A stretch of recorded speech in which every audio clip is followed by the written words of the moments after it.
welcome to another exciting episode of Riding Through the Unknown. I have with you, for all of you tonight, if I can wake up, we were laughing about this being live, and here I go. It's already going down. Joys of your show, at least you went down in flames. So let me try that again. Welcome to Riding Through the Unknown. I have an awesome, amazing guest for you all tonight, and we are going to be delving into a topic I feel like a lot of people don't know and ought to know because it's a part of our history, and it's a part of our history that I feel like doesn't get taught, and I don't know why, but without adding any more to it, I am going to hand it over to my guest, the one, the only, the amazing, been doing this for so long and so grateful to him for his friendship and for his guidance and the courage to do his webinars. The one, the only, Alex Collier. Me? I thought you were bringing in another guest.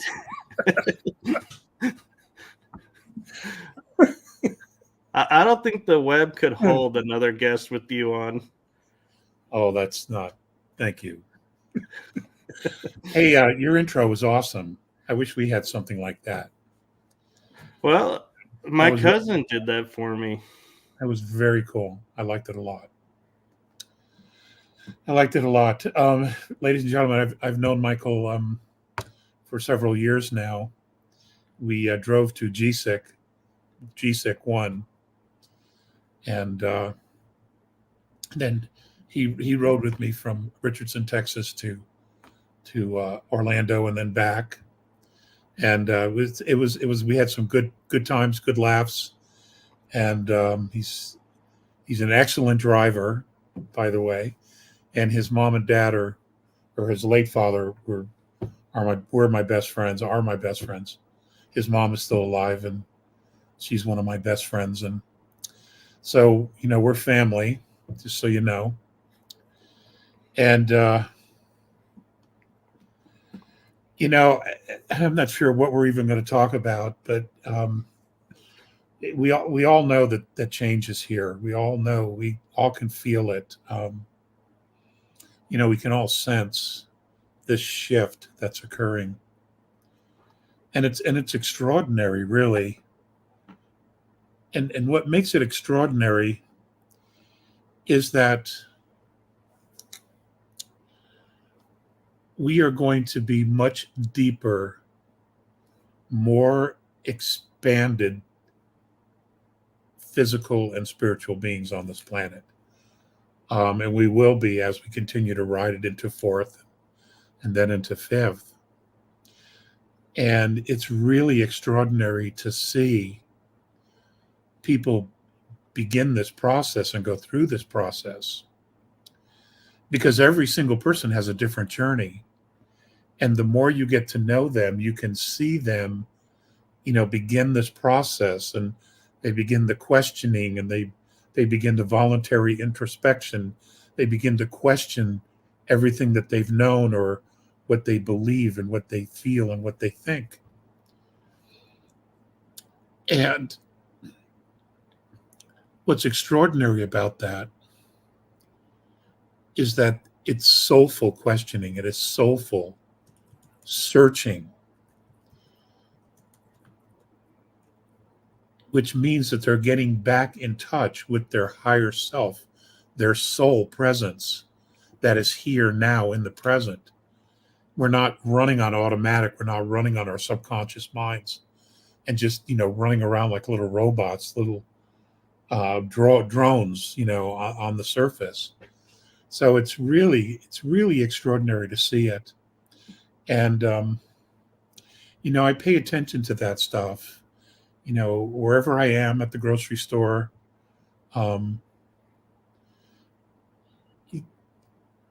When I move into a grocery store, okay, or auto parts, I will stop at the door and I will just project myself. I want to know what's there, who's there, what does it feel like, what energy comes back to me. And I have walked out of places when the energy that came back was negative or dark. I was just like, I just go out the door. Um, because there's a lot of house cleaning going on. There is a lot of house cleaning. And what we want to do is we want to stay away or give distance to very, very dark energy. That's here. It's on the surface, but we want to give it some distance uh, because we don't want to entangle ourselves with it in any way. So you just move yourself out of that space, and maybe you do something else, and then you come back. Um, there's all kinds of things you can do. I've had this happen to me once or twice at a grocery store. And what I'll do is I'll figure out where it is, where did it come from, and let's say it came from the frozen food department or the produce. Well, then what I'll do is I'll work this end of the store, and I'll pick stuff up, and I will really slowly take my time until I get to that side, and usually by then that energy has moved either out the store or to another section, and I just work around it, you know get my stuff, and then I leave. Um,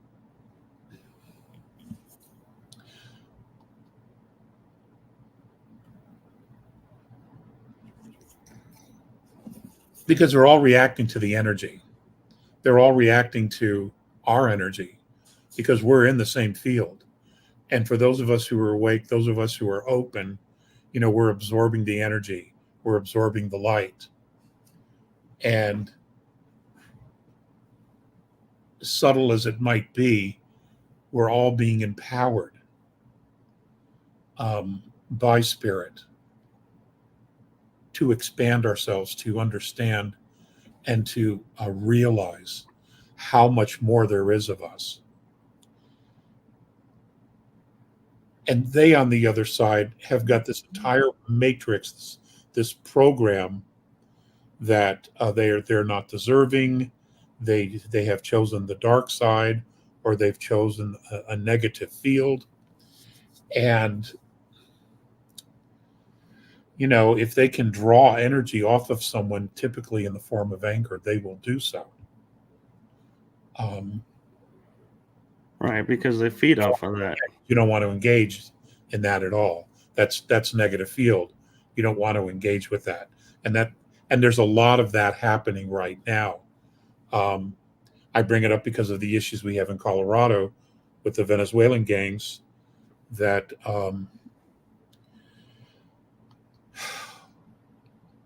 that the knuckleheads brought in here. Now, I'm all for legal immigration. I'm all for people genuinely needing a place to live that want to become part of a society. But I'm not in favor of a country taking its absolute worst human beings, putting them on an airplane and saying, "Here you go," and then just cutting them loose. To me, that's just insanity. And there's a lot of that here. And Right, I agree. And it's like, if you're fleeing this country because you don't like how you're being treated there, why do you want to take and go to another country and make that country into what you left? It doesn't make any sense. it's crazy making.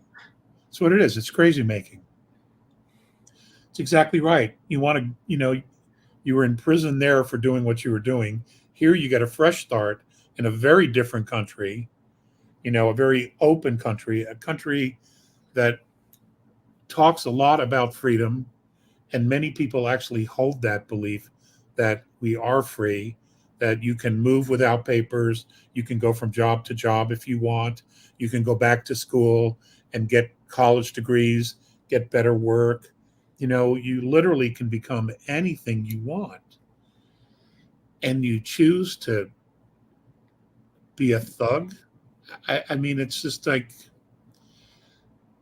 and the United States is a very, very well armed country. So we won't take this shit for long. That's for sure.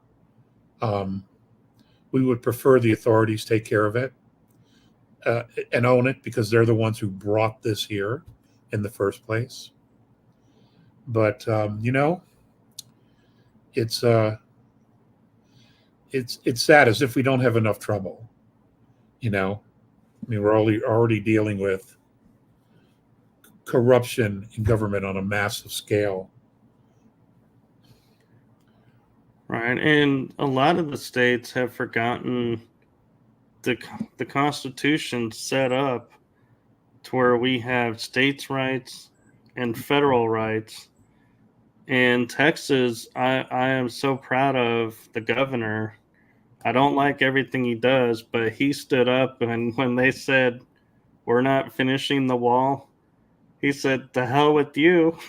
We are finishing the wall. We have that right as a state, and we will secure our border as our state right," and stood up and said no to the government's failed policy. And so I wish a lot of the other border states would remember that they have those rights as well, and follow the lead of Texas and other states that are saying no. I don't know what it is. They take an oath of office, but then something happens. They probably run with the best of intentions, and then something happens, and they flip. They become compromised. They're on the payroll. They're getting kickbacks, or they're getting all these additional favors that are off the books, or accumulating so that when they leave office, they get all these things for following a specific program of policies that lead to the destruction of individual liberties and rights. And what absolutely blows me away, Michael, is that they're undoing their own rights as well. They are selling themselves out, themselves, their own liberties and rights, their children, their grandchildren. It's just, I don't know. Maybe I'm just too old fashioned, old school, or I'm the knucklehead and I just don't get it. I think it's we're too awake. We're not woke. We're awake, and I that's mean, the problem. that's simple. That's easy to see. If I do this, I infringe and lessen my own liberties at the same time that I'm trying to hurt everybody else. So why do it? Well, I think it goes back to the old adage I'm sure you heard when growing up is, the joke of they drank the Kool-Aid. And so we never had the Kool-Aid, so we're like looking at it with fresh eyes, and where everybody that had the Kool-Aid is like, I don't know what you're talking about. Right. Right. That's probably so. It's a very interesting time, not only here in the States, but the whole world. It's it's an extraordinary time. So many things are changing. So many people are questioning. Excuse me. So I don't know where you want to go with this.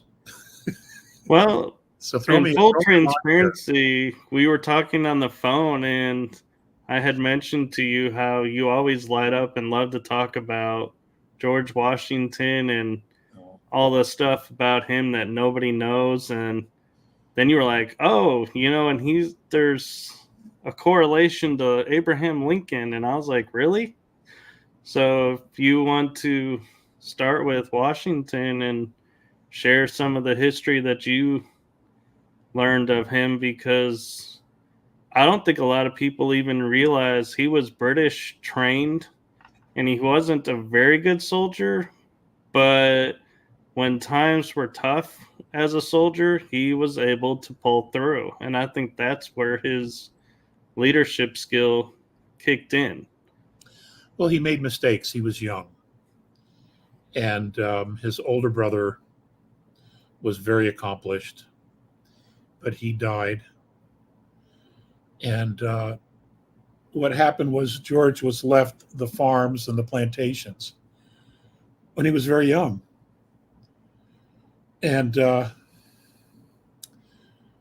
he didn't want to be working the homestead the whole time. There were a lot of things he wanted to do, so he learned and trained himself to be a surveyor, because he understood that, you know, there was no way that most of the colonists could be extremely wealthy just with money.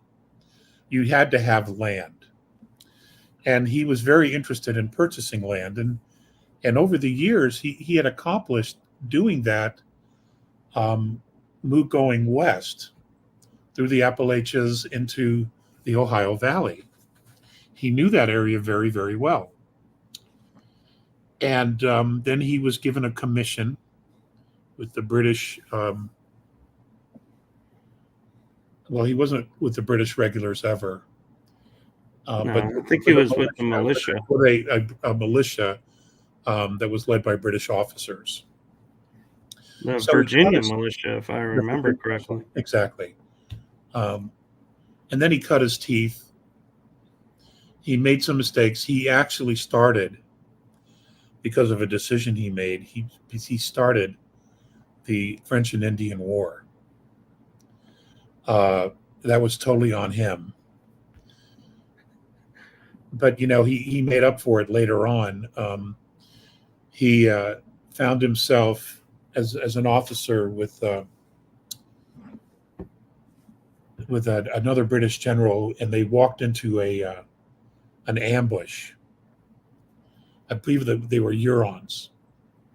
They walked into an ambush, and the general was killed, and the only officer that was left was Washington. And he went into the mode. You know, he didn't think about it. He just did it. And he rallied everybody together, and he was able to get everybody in a retreat, and they were protecting their flank as they were retreating. And he saved about 1,000 men. They lost 1,000, a little over 1,000. But he was able to save the regiment, at least what he could of the regiment. And they were very impressed. The soldiers were very impressed in how he did it, because he didn't run to the flank. He was right there with them as they were taking steps back. Had horses shout out from underneath them. I was saying he got wounded too. If I recall, I think he got a scratch or something, but it was nothing serious. But the point is that he was very, very good under pressure. And that seemed to be his sweet spot, was when he was under pressure. He just knew what to do. He would go into this other place, and he just knew what to do. And he followed that guidance. And, you know, there wouldn't be an America without Washington. You know, and one of the raps that he's given a lot of is about the fact that he owned slaves. Well, all British owned slaves there. They did. In fact, many of the colonists technically were slaves, because in order to pay for their ride overseas, they had to work for these companies for several years in order to pay for their fare. And, you know, and that's just what it was. And when their contract was up, whether it was 3, 5, or 7 years, when their contract was up, then they could move west into the forest and get some land, clear some land, build their own homes, start their own gardens, etc., and try to build a life for themselves. My brain's not working very good today. uh, so it was a form of servitude. Well, and one of the things that was unique about George was also is on his deathbed, he signed a piece of paper that all his slaves were set free. He wanted to do it earlier. He wanted to do it during the Revolutionary War, but British law prohibited it. Right. And they were still under British law. So it prohibited them just releasing their slaves because they were a commodity. Now, this is the parts of history that have just been erased or written out of the textbooks. All the founding fathers wanted to do it. And after they signed the Constitution and the government was actually in place, they approached this one more time. And for Georgia, South Carolina, and Alabama said that they were going to secede from the Union if they were forced to free their slaves. So it was agreed upon that they would revisit this every 20 years. That was the agreement. And then another 20 years came around, and then we're looking at the War of 1812, 1814. Then there was nothing first for a very long period of time until the 1850s, when slavery began to spread along the Southeast into Texas, and then Missouri, and then Kansas. They were talking Oklahoma. They were talking about slavery, and that's when the decision was made. Look, we have to do something about this. We can't be half free and half slave. That's never going to work. And it just so happened that the guy who was available, who was there to take on this task, was Abraham Lincoln. He didn't necessarily, when he was younger, he didn't really much care about the slavery issue, even though he knew a lot of black slaves because he was in Illinois. He would see them on the barges going up and down the Mississippi. He'd see them being sold. He saw them being completely mistreated. And all of that. But when he became president, he realized that this was a much, much bigger issue. That there wasn't going to be a country. Now, and he also realized that the money that was being funneled into the South to expand was British money. It was coming from the Rothschild banks of Britain. So the British were funneling money to the South in order to create this division between the North and the South. And I don't know that the British bankers ever really thought that the North would say, okay, that's it, we're done, we've had enough, and they decided that they were going to stop this. They were going to take an action to end slavery, or at least the expansion of slavery.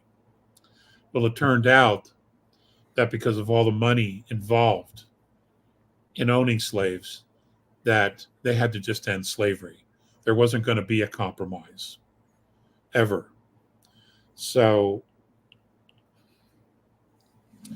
and Lincoln talked a lot about the founding fathers and how cruel slavery was. And, slavery was known all over the world, even then. And still, in fact, we still have it now. We have it in China. We have it in Asia. We have it. We have slave markets in Morocco to this day, and it isn't just black. It's all shades of color that are being sold. And I don't hear anybody bitching about that, you know. Um, so we still have a lot of issues here. It's just like so many things, so many other things.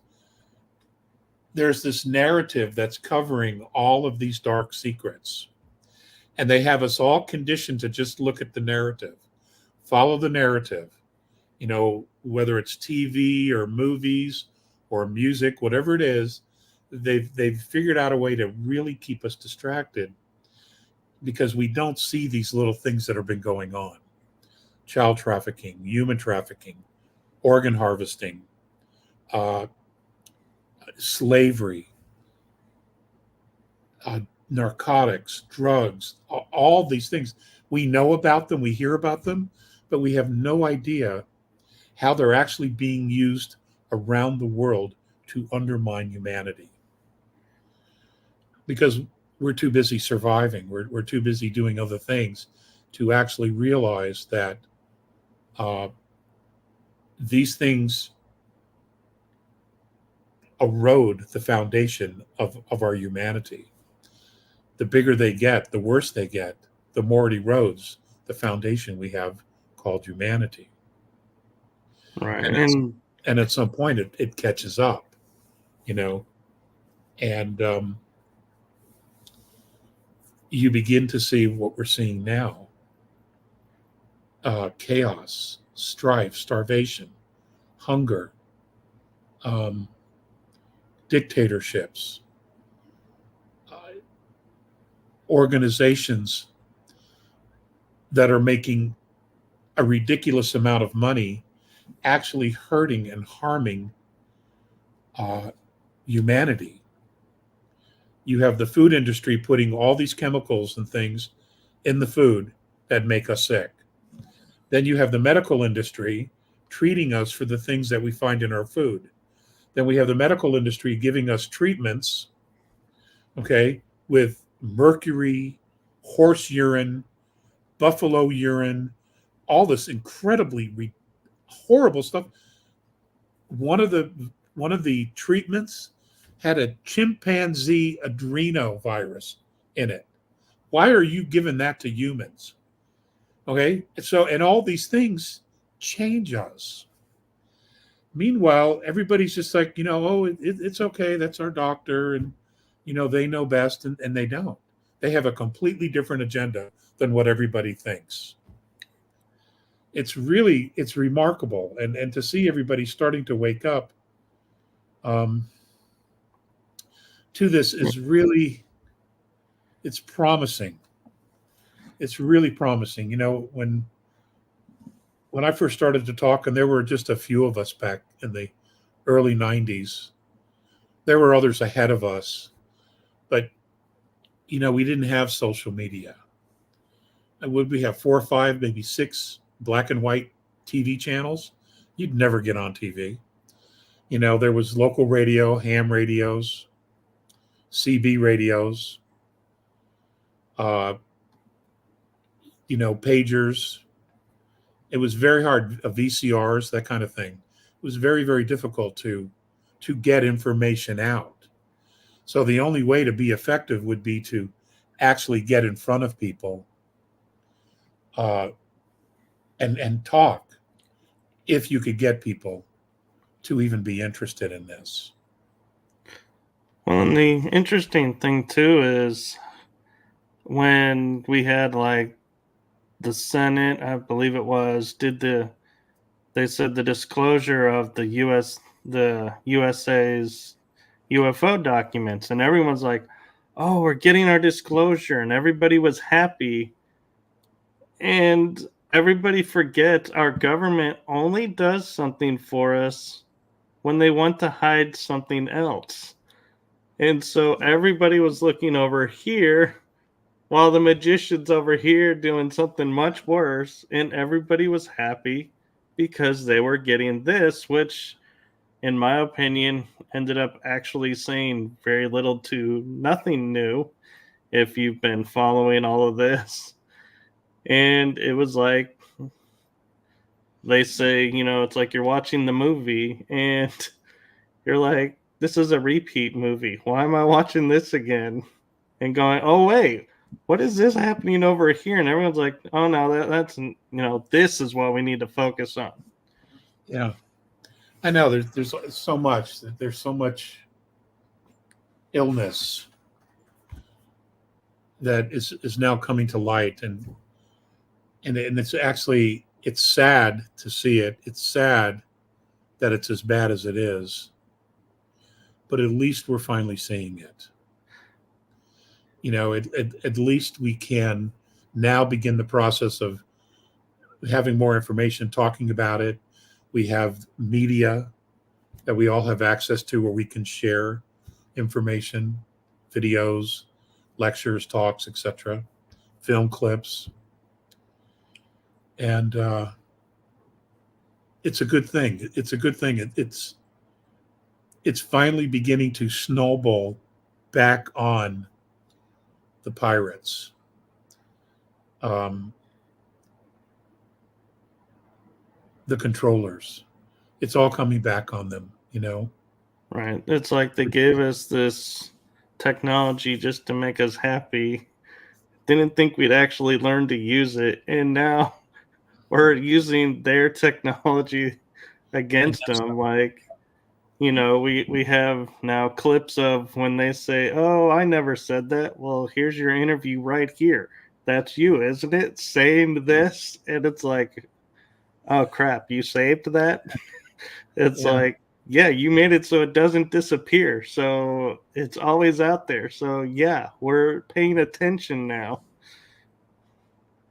But an interesting question I have for you is, during when we claim we got our independence from England in the 1700s, they say it was like 1 to 3% of the population overthrew the empire was involved. Today, it's like we keep hearing we don't have enough people.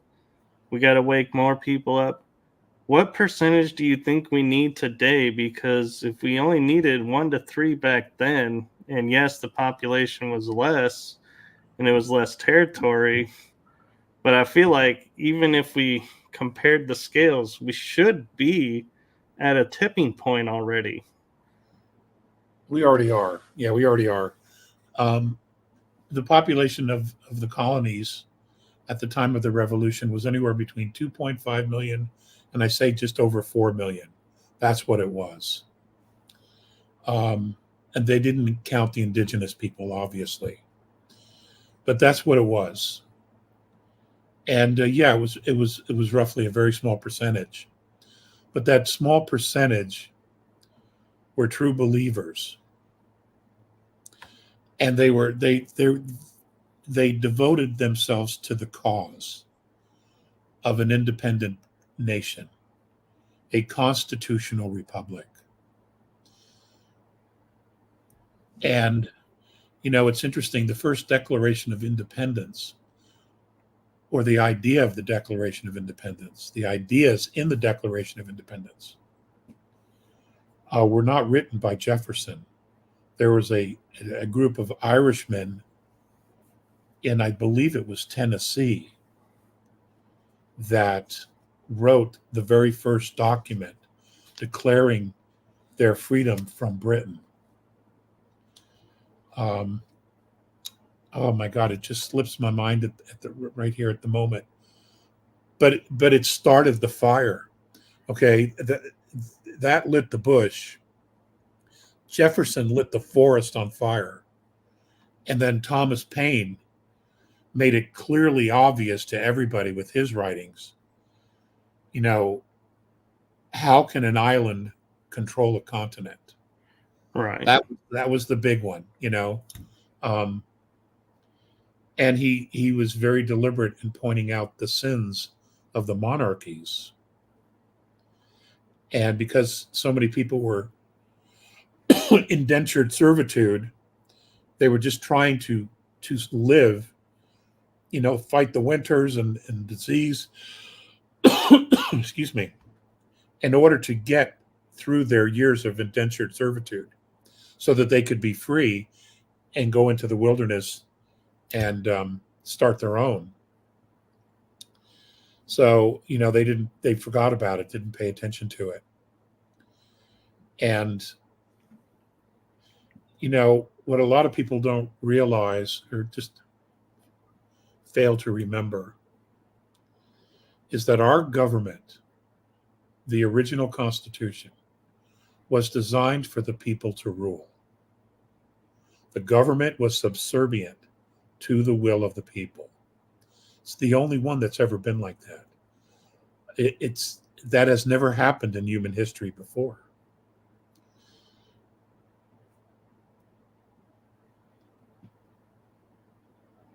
And I don't exactly know how we lost it,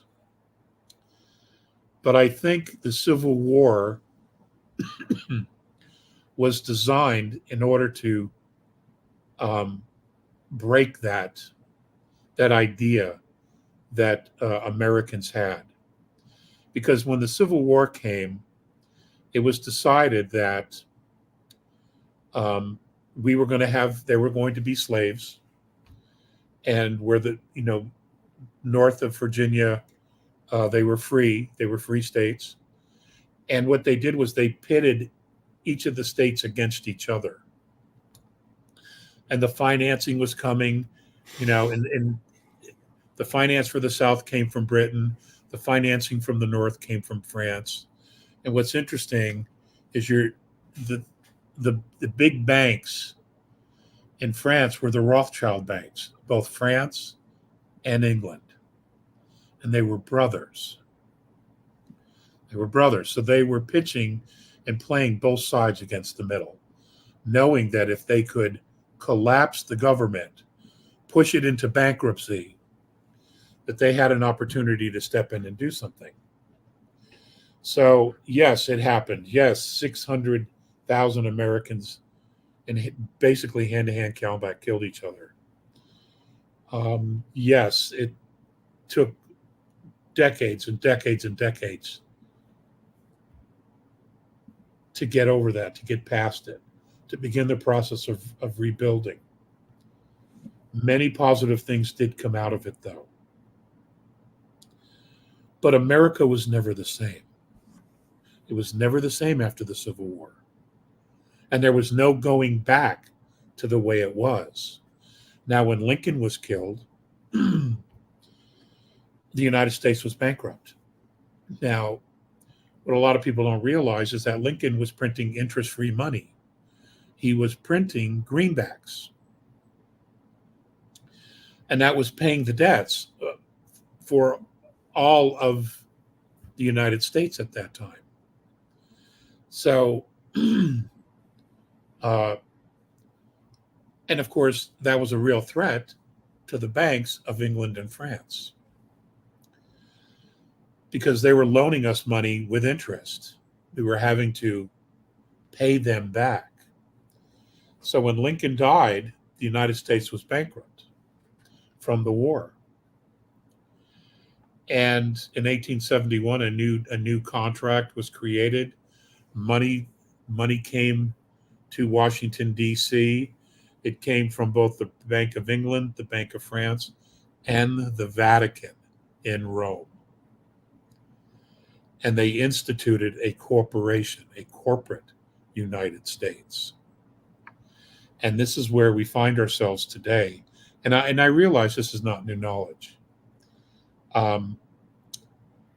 But what's happening today now is that we're unraveling that corporation. Because what that corporation did after it took hold and it grounded itself, and then it sent its tentacles out into the different states, law firms, businesses, shipping empires, etc., railroads, etc., is that it began the process of commoditizing everything, including the people themselves. There were no real birth certificates until I think the late 1920s. People would write their name in the family book and the date of birth. And up until that time, that was considered proof that you were a Wagner, a Collier, a Kampf, because there's your name in this Bible. But what happened was when they started doing birth certificates, we became commodities. We became property. Our life, our inheritance, everything became property. And they used us to essentially finance whatever they wanted. And they were very clever in the way they did it. Very, very clever.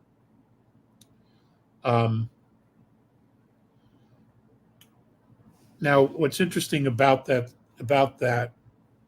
and I want to move to this just for a minute. I'm still researching cryptos, but there's a lot of talk, a lot of chatter about digitizing everything as a commodity. Our homes, our cars, our motorcycles. They want everything to be registered.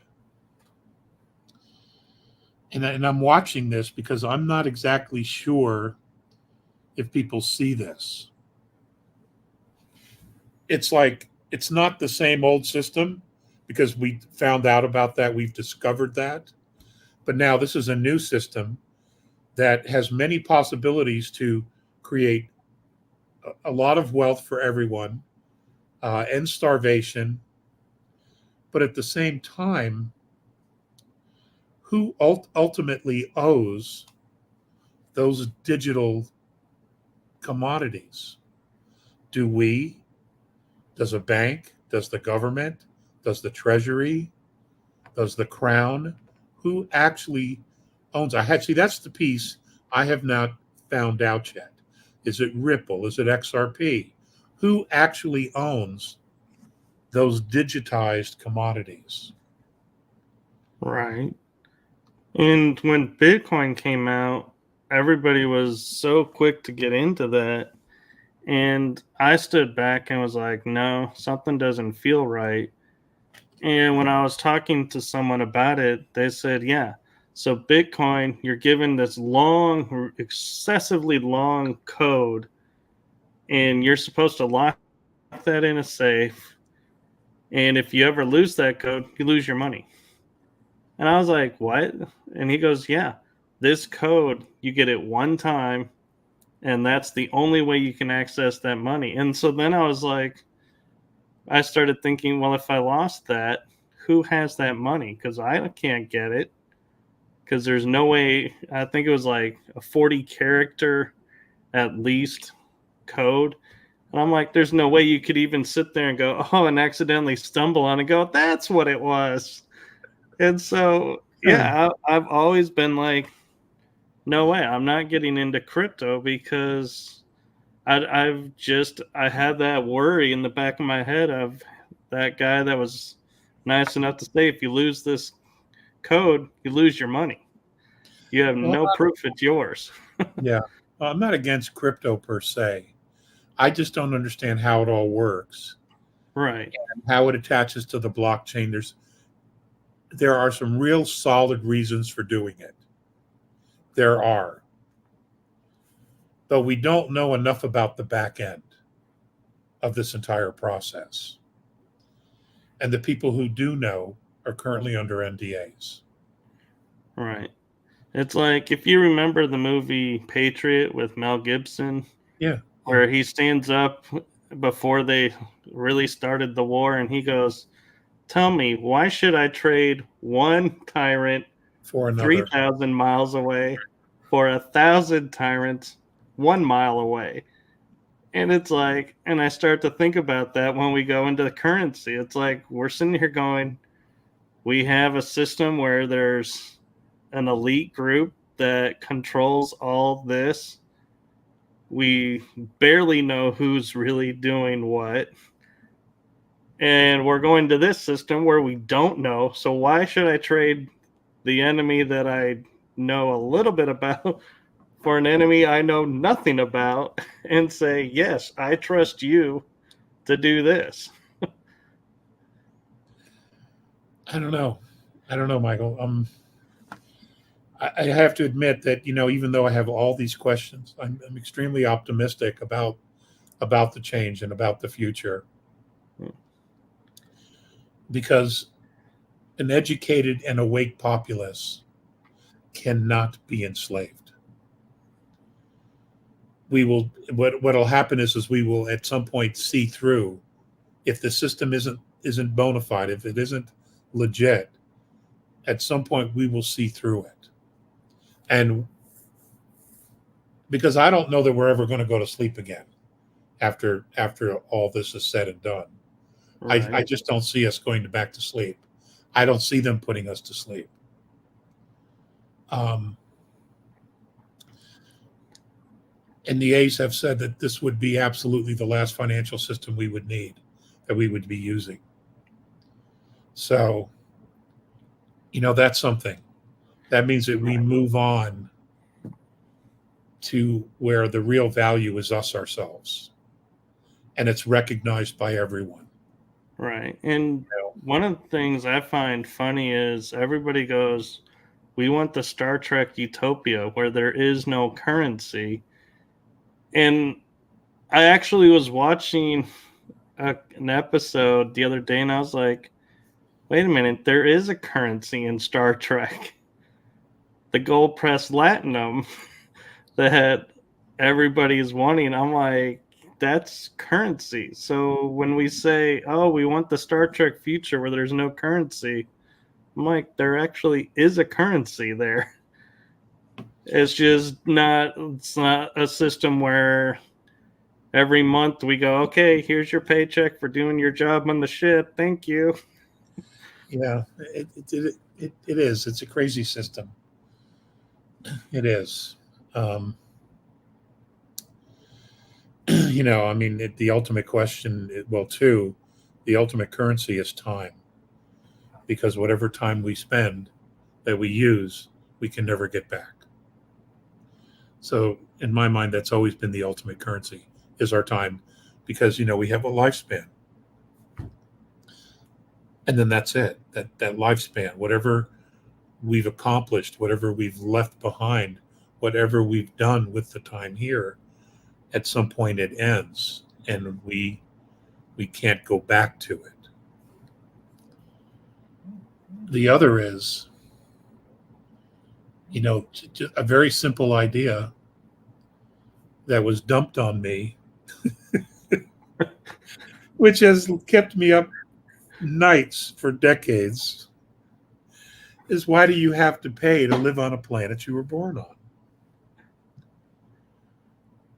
I have to say, when you mentioned that, I actually have used that on interviews and saying, and they say, well, what future are you looking for? I'm like, well, let's just look at the fact of we don't go out into space. Like, we're not allowed to go out in mass numbers because we're the only culture that pays to live on the planet we live on willingly. And no other, no star beings, nobody else understands this. And it's like, yeah, I can see why they would be like, yeah, let's put a shield on this planet to keep that there because we don't need that out here. Let's tuck them away because we don't want to give anybody else the idea. Yeah. Oh my God. But I love when you said that. And I was like, I've used that. And I thank you for that because, yeah, it's a great way of waking people up and going, yes, you realize you're born, you go to work, you die, paying to live on a planet you naturally were born on. You weren't created here, so you don't owe anybody anything. You you had a sovereign divine right to be here, and you decided, okay, here's my check to be here. Right. And it's just like, well, who are you paying? Who are we paying? And why are we paying them? You know? And what's interesting is that when you really break it down, the wealth eventually goes to the same people who are um, creating the wealth out of thin air. And that's these bloodlines, these very specific bloodlines that go back um, to ancient races that were not originally indigenous to the earth. It's really quite fascinating. So we're paying rent. Essentially, humanity is paying rent for being here. Right. You know, so Which it's begs the a good question. gig. I mean, it's a great gig if you can do it. You know, Yeah. and they did. They sold it well. They sold it well. Yeah, I'm wondering, now I got to start to Anybody think, listening? Is anybody listening to this? oh yeah. Oh my God. Okay. We had no script, folks. We had no script here. We're just winging this more or less.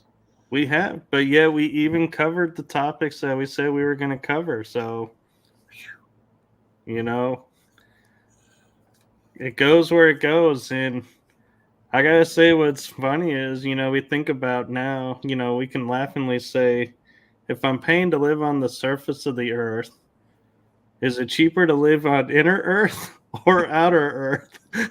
Yeah. And how do I move there? Can I upgrade my accommodations? You know, what will that cost me? Oh my God. So, It's nuts.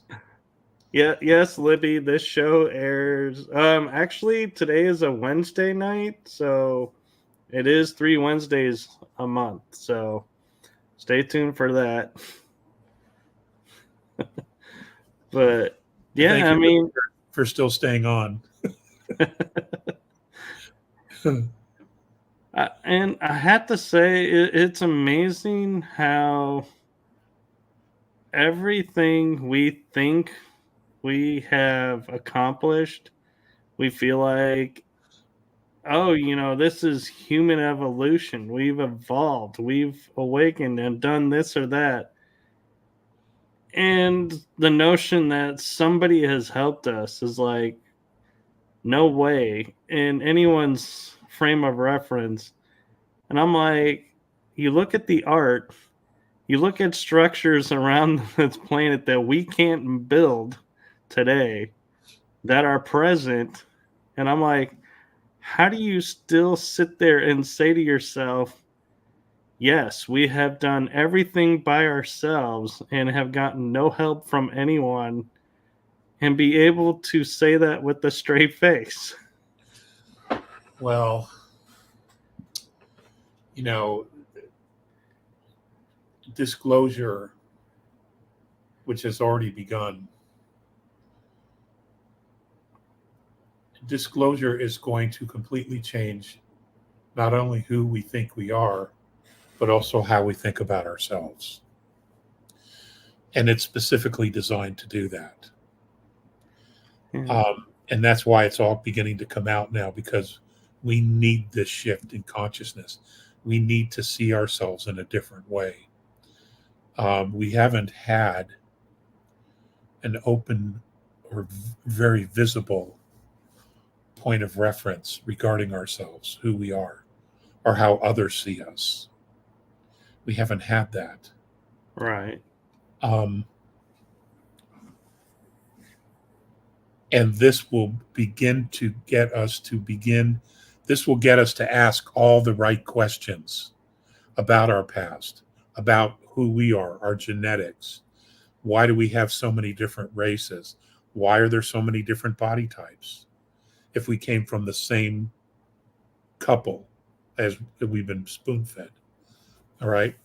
None of that makes sense. Um,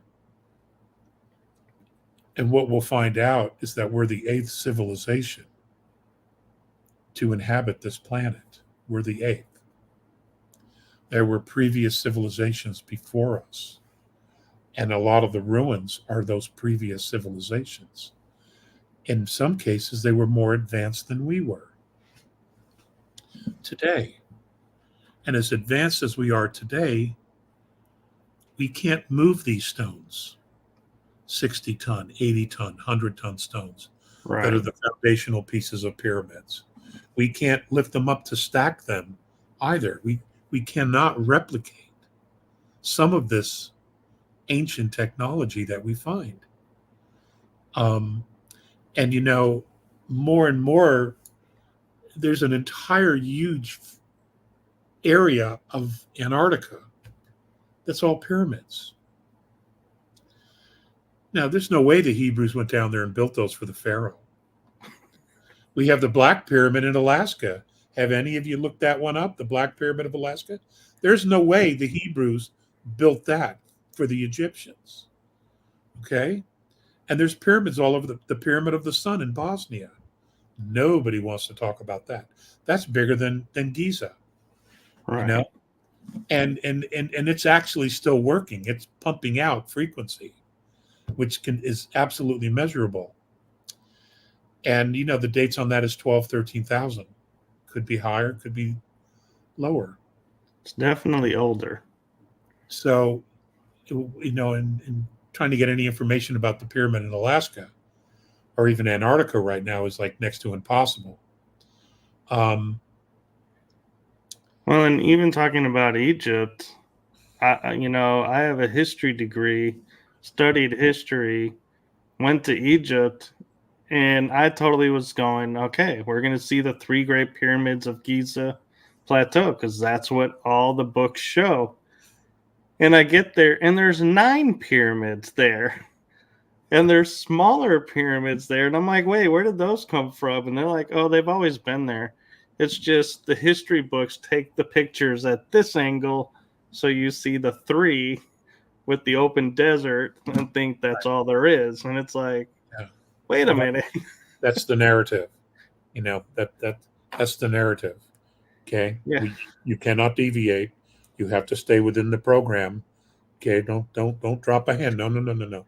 Keep it up there. You got to just see what we want you to see. That's it. Just focus on that. And even Yeah. on top of that is at the foot of the pyramids is the Great Sphinx. And they say, Which well, is the older Great than the Sphinx is pyramids, in actually. Cairo. The pyramids are on Giza Plateau. So you're thinking they're far apart. They're like feet apart. Yeah. It's fascinating.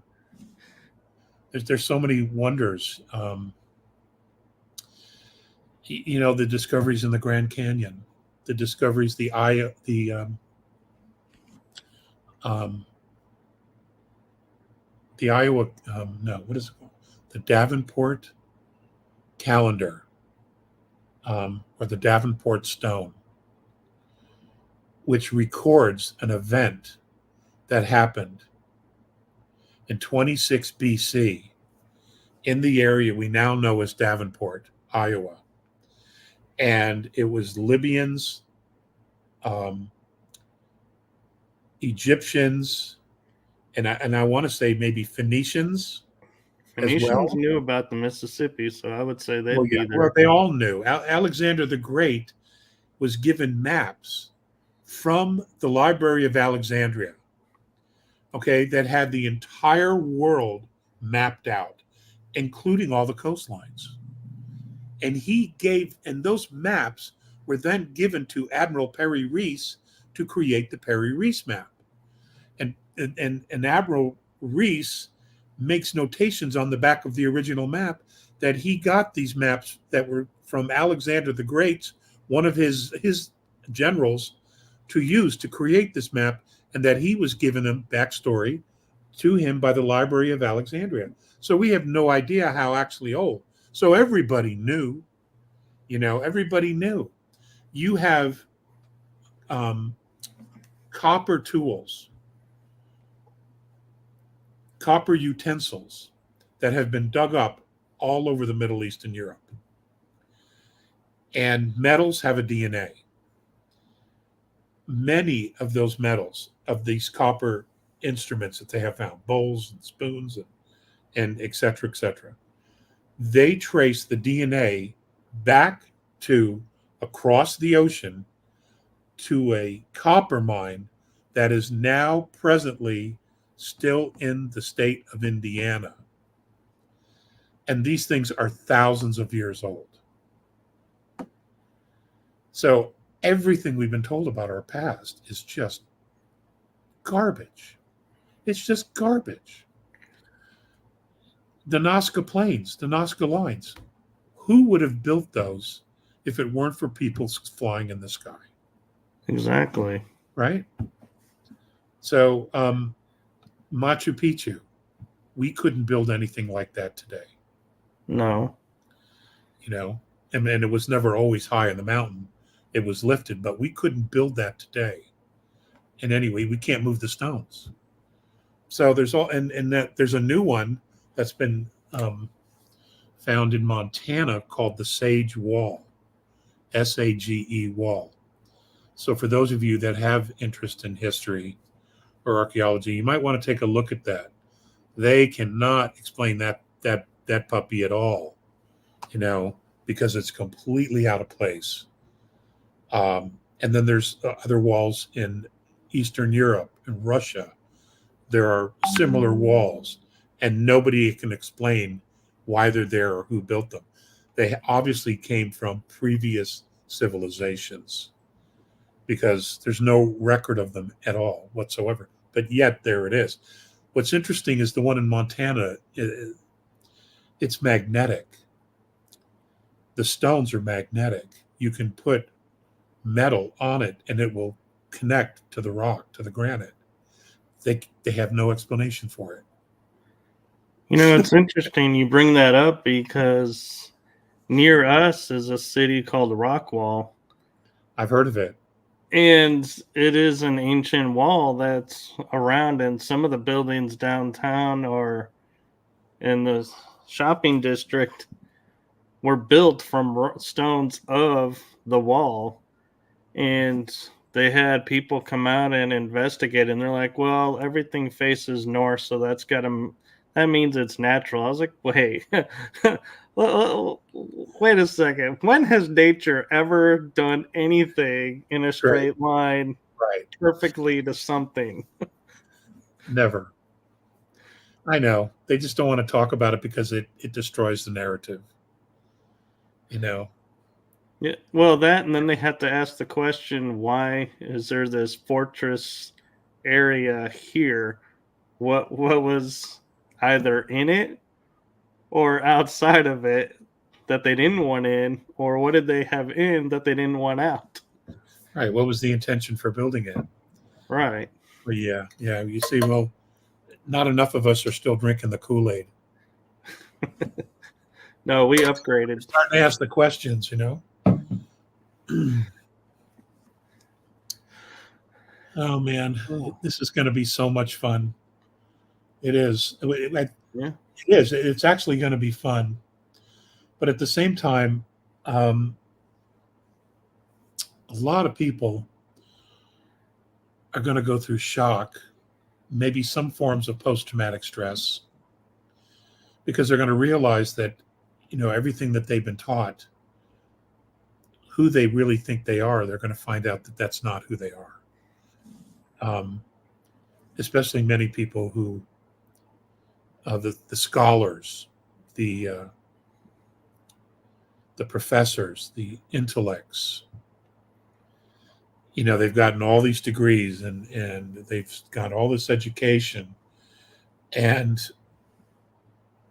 what they're going to find out is that pretty much all the years they dedicated to the schooling and the studying and getting these degrees and everything that they've been teaching everyone else, a significant percentage of it is just wrong.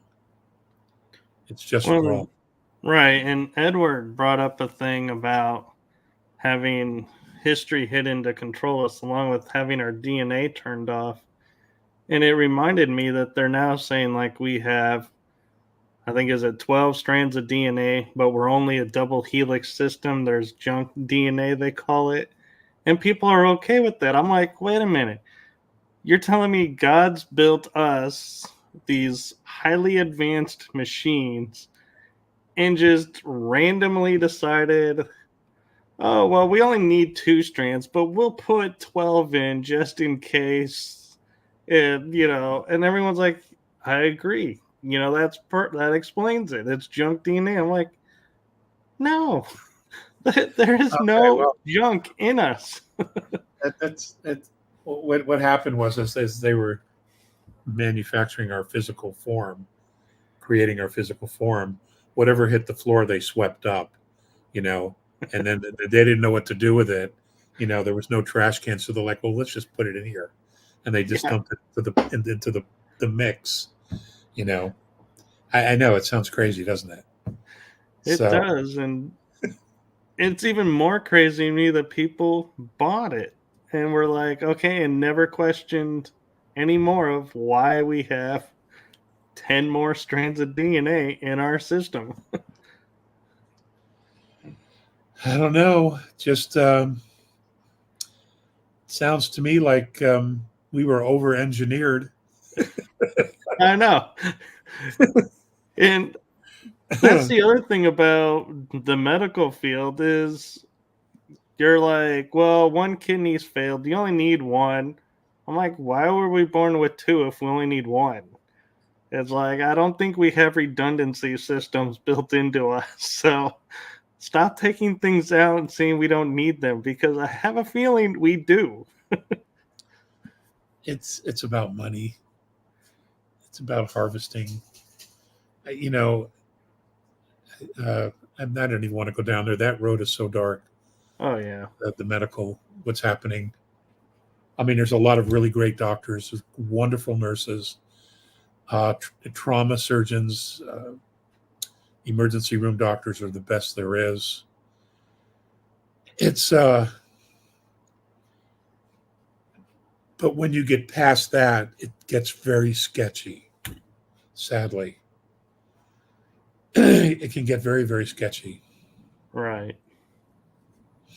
And I agree. There are great people in the medical field, but I think their hands are being tied because unfortunately the system now is if you speak out and speak the truth, we're going to take away your livelihood.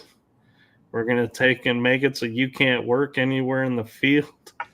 And that keeps people toting the line because they're too afraid to live without those means. Right, but we also are supposed to have free speech, right? Right. Right. So, why do we walk around saying we have free speech when telling the truth can get your job? You can get fired from your job. You can be punished for telling the truth if we still have free speech. There's all these contradictions. They're all over the place. And I just don't understand why people haven't put it all together yet. And come to a conclusion that the powers that be are completely full of shit.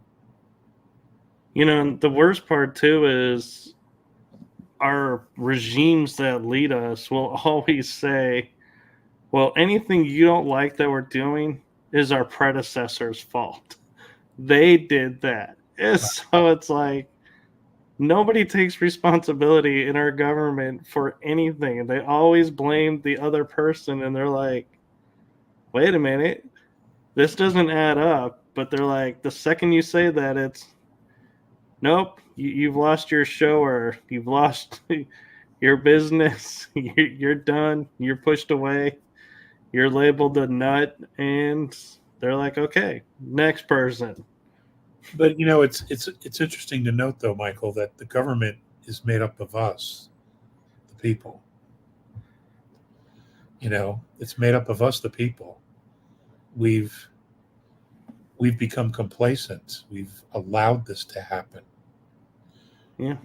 We've we've abdicated the management of our government to professional politicians who are clearly only in it for the money. Right. And it amazes me how many educated people and people I hear all the time spouting, America is the great democracy. America is the only true democracy in the world. And I'm like, America is a constitutional republic. We're not a democracy. So Yeah. where did you get this education? And people feel, and it's like, Well, hey, that's all been done on purpose. You change the language. This is where George Orwell's books are so important. What is it? Animal Farm? Animal Farm, 1984. Yep. What was who wrote that? Upton Sinclair. Um, Animal Farm. I think it was Anyway, Upton Sinclair. okay. In that story, it talks about how the pigs changed the meanings of all the words, and during the process, all the farm animals do the same thing, and then in the end, they have completely forgotten who they were because all the language has been completely changed. They can't even describe what they were, who they were, what life was like, because everything has changed, all the definitions. And whoever that gentleman was, um, he was definitely trying to let us know what was going on. And but a lot of us missed it. Um, but there's it's just remarkable. But we it, this if anybody's going to have to take responsibility for it at this point, um, in order to fix it, it's going to have to be we the people. Because if we don't take responsibility for it, it'll never change. Right. You know, And I think it they doesn't tried. mean it doesn't mean we take responsibility for the crimes and the genocide or that. That's not what I'm saying. But we have to take responsibility for the problem now, because now we have to fix it, or it's over. Right. It's over. And the founding fathers did not like democracies, and the Federalist and Anti-Federalist papers, they talk about this. They talk exactly about why it's not going to be a monarchy. It's not going to be a parliamentary monarchy, or that it's not going to be a democracy. They wanted a constitutional republic where the will of the people superseded the decisions of the government. We just didn't hold on to it. We the people didn't hold on to it.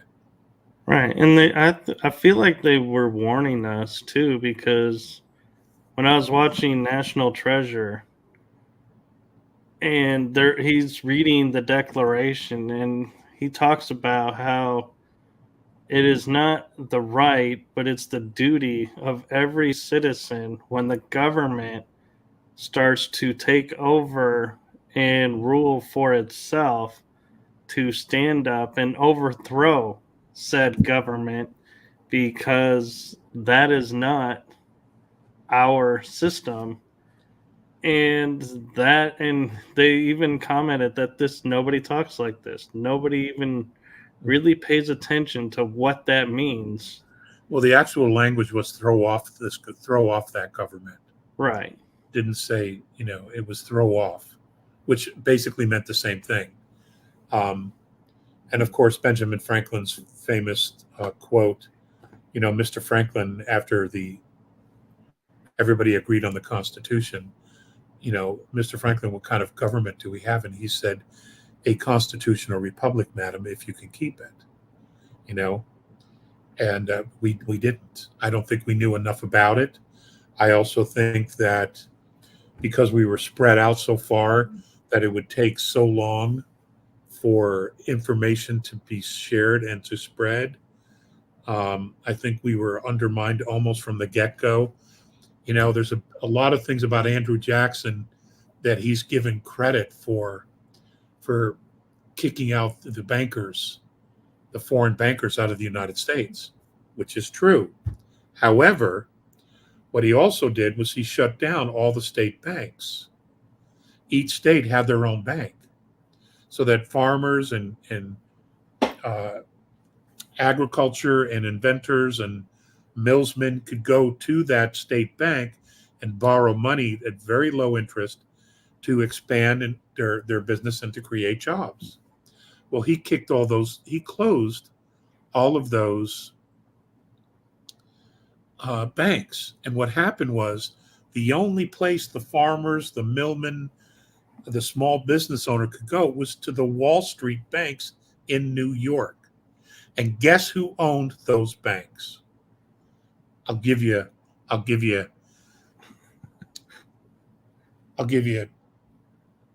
three guesses, and we won't count the first two. Who owned those banks? I have a feeling it starts with an R and ends with a D. They were owned by Europeans. That's where all the money was. It was the Europeans, because we were a brand new country. And we were still working out the money. We were still trying to pay off debts from the Revolutionary War. So, and expand. So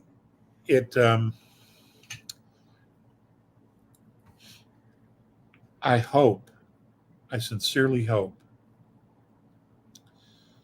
that this new shift, this new going back to a gold standard, that it's done right, and that the implementation of the constitutional republic is clearly understood by the American people and any other country that chooses to throw off the yoke of whatever government they've been living under when this shift occurs and embraces a constitutional republic as well. Because, the only way we can ever remain free is if we defend each other. It's the only way. Right. And the government that gives us absolute purpose and the right to do that, to defend each other, to manage our government, is a constitutional republic. It's the only one. Right. We can't trust these idiots. And I'm curious your thoughts, because a lot of people say when we dissolve the corporate U.S., it'll take us back to where the next president will become the 19th president, because that's when all from 19 to current are corporate presidents.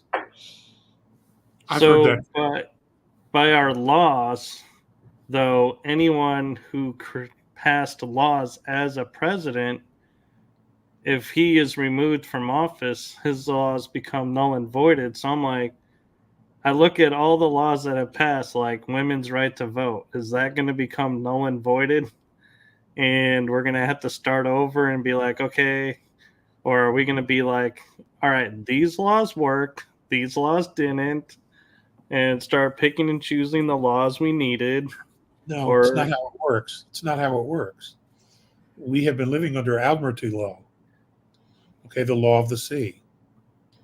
And I'm not going to spend a lot of time on this because I know a lot of you already know this.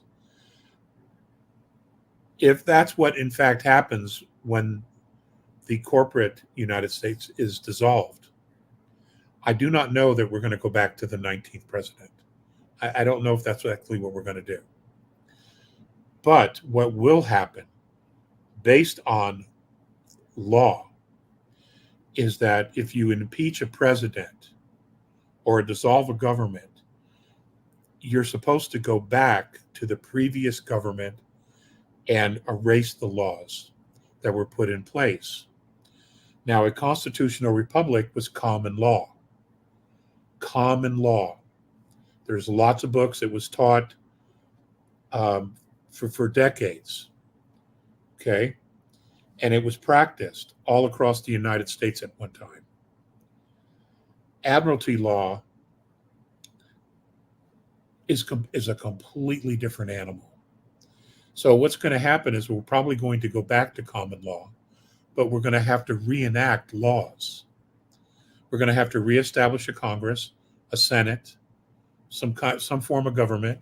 Each state is going to have to go through the exact same process, because what have they been practicing? What kind of law? Admiralty law.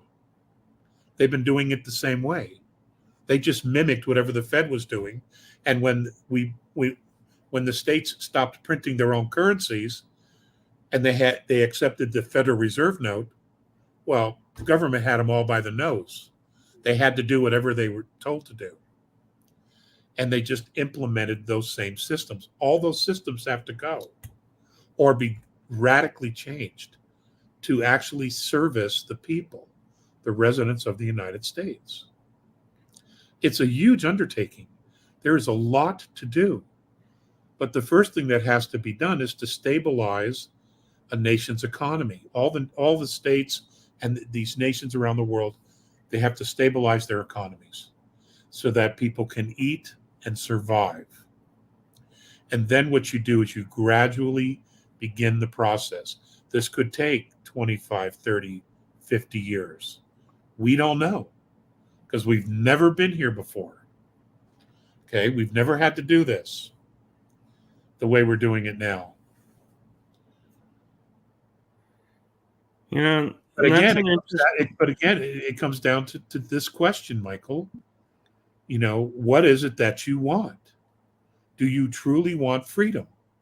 Because if you truly want to be free, you truly want future generations to be free, then we have to put all these things in place in order to protect our freedoms.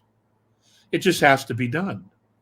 right. Otherwise, you're going to have the same shitstorm that we've already got because, you can get these retired politicians. Oh, I know what to do. I've done this. No, thanks. We don't want that anymore. Right. We have to approach this from a completely different way with people who are truly awake, who truly want to be free and are not for sale. They are Right, not I agree. So, Yeah. And I find it interesting how we always look at the corruption and we're always like, oh, it's at the federal level, and it could be in like the states senate or house, and everyone views it that's the starting point. And I'm like, no, we're starting to see it's even in cities. And it's like, my god, where does it start to start go? local. Like, it's It'll like a hydra. It's like it's when you local. get one head, there are so many more, and it's like, how do you find the original head? And look at the Hydra feeds off of the host. We're the host. So what you do is you start at a local level. And what you do is you cut off their source of energy, their source of feeding, their source of power. Okay, you cut off and locally you begin the process of moving back to a constitutional republic, common law. And eventually what will happen is the government will collapse because the government can't stand on its own. It has to feed from us. It has to feed from the people. All right? That's why they did what they did. We're the government. We make up the government. There is no government without people in it. It's just a name. Right. So, And I'm kind of curious your take on, because I remember reading that the government seized the Federal Reserve and changed it from .com or .org to a .gov system. But then we hear, oh no, the Federal Reserve is still independent. So did we in fact take over the reserve and bring it into the government, or is it still independent? okay, the original government was formed creating branches of government. Each one was supposed to act independently. The Justice Department, the executive branch, the military branch, Treasury. They were all meant to act independently. The United States Treasury had stipulations in the original Federal Reserve contract. The Federal Reserve, failed on some of those stipulations. And very, very quietly, the process began of implementing and absorbing the Federal Reserve into the United States Treasury. Now, it's still a corporation that'll be dissolved, but what they needed to do was to absorb it so that we knew where all the money went, where all the accounts are. Okay, we needed to know what the real number was. What are the assets that the Fed has? What assets did it have and it's sold? Where are those assets now today? Okay, so that when you roll this whole thing back, everything that's been stolen from the United States will come back to the United States.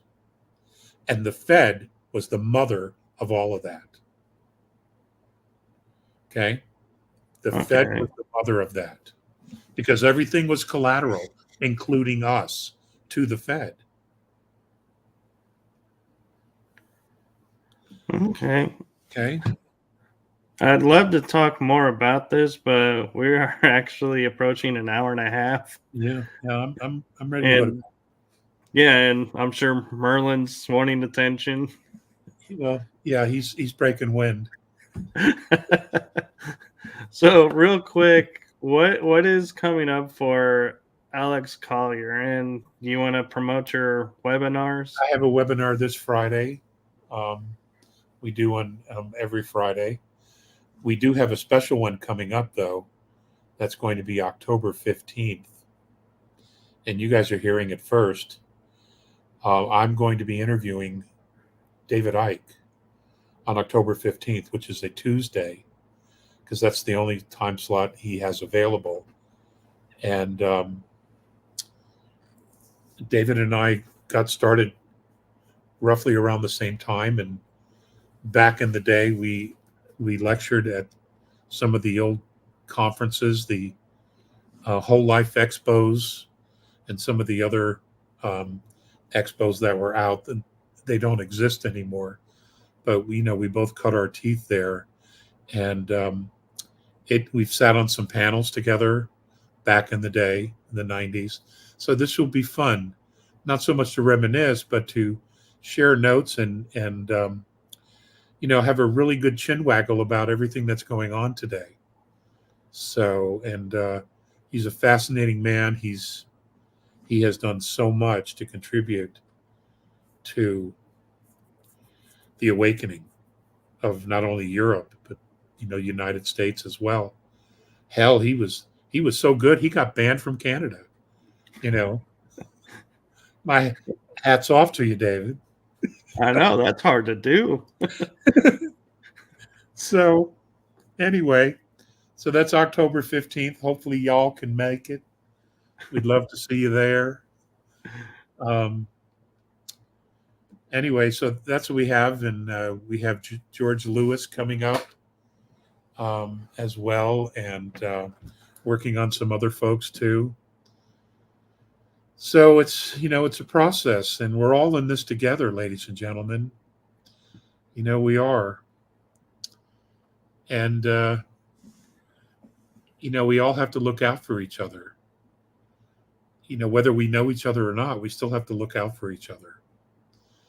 Because we've nearly lost our country, we've nearly lost our civilization, and we nearly lost our lives because these guys, these beings who chose to write laws like Agenda 21, Agenda 2030, Agenda 2050, where they literally were going to genocide 95% of the planet. That's us. We just don't let that go. We just never, ever let that go. So we have no choice but to defend each other and watch out for each other, because these people are certifiably crazy. So, Michael, thank you so much for having me on your show again, and I hope I don't hurt your ratings. Oh, actually, I've been watching, and You I don't know you often you don't need wonder, to and you don't need to go there. Um, no, and I get a lot of compliments for you. A oh, lot of people enjoy hearing you talk. I must be the only one who doesn't.